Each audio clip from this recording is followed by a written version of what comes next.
Hi, I'm Kerry Taylor and I'm one of the students on the 2003 online programme, and this particular video is about hanging a secondary line. Yes. Okay, so I'm just going to talk through, I'm going to be doing the usual kind of things, hand hygiene, before I start, and obviously introducing myself to the patient and explaining the procedure of what I'm going to be doing as well.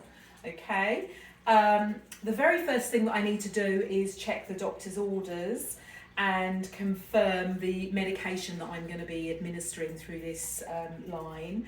Okay, so I've checked the doctor's orders, and then I'm going to be hanging up the primary bag, which is here. So we've got normal saline, looking at the expiry date, it's in date, and then in practice this bag would be sealed and either alcohol swab and wearing gloves, or not wearing gloves and using hand hygiene, spiking the bag, and then hanging it up onto a drip stand like so, half filling the chamber with fluid, making sure that it's run all the way down. Sorry, the clamp, by the way, I missed that step.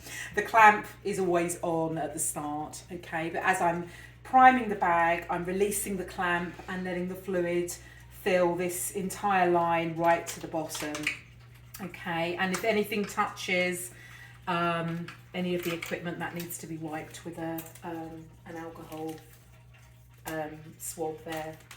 So that's that. Then I go to my second part of the procedure, which is hanging the secondary bag, okay?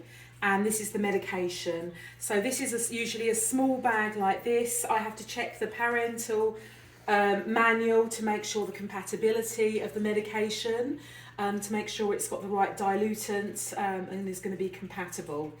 On checking the expiry on this has 2 sealed areas, there shouldn't be any breaks on the bottom.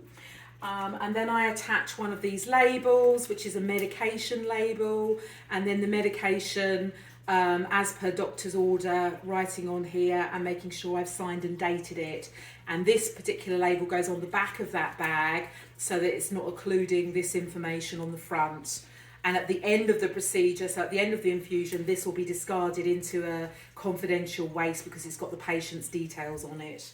Okay, so this, once I've checked that against the doctor's order and the parental manual, and added that medication, I then have this line here, which I need to use this port.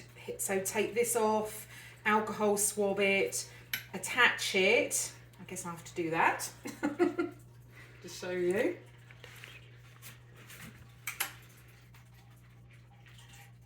And yeah, I need to add it to my other line. Sorry, I'm just going to spike this bag. Okay, and this gets added to this part here, which will be cleaned in real life. I'm just going to add it here. Okay, the roller clamp on the other one now needs to go down. So this is temporarily sort of halted, and this, in practice, there's usually some kind of hook, and then it goes higher than the primary bag, okay? So that it's not kind of backflowing, it's going down the tube and not going back on itself. And then I want to release this clamp and let the fluid come down to join this bag, and then the 2 fluids will merge into one.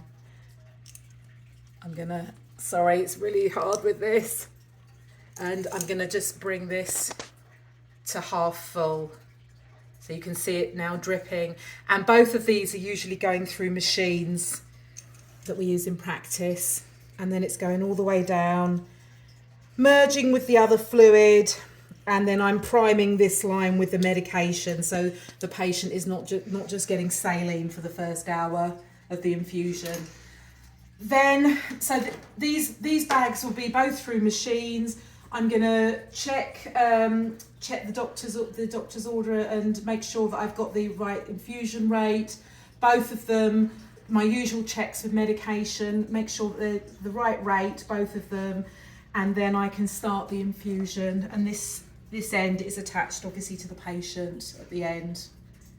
And that's the end of the procedure. Thank you very much for watching.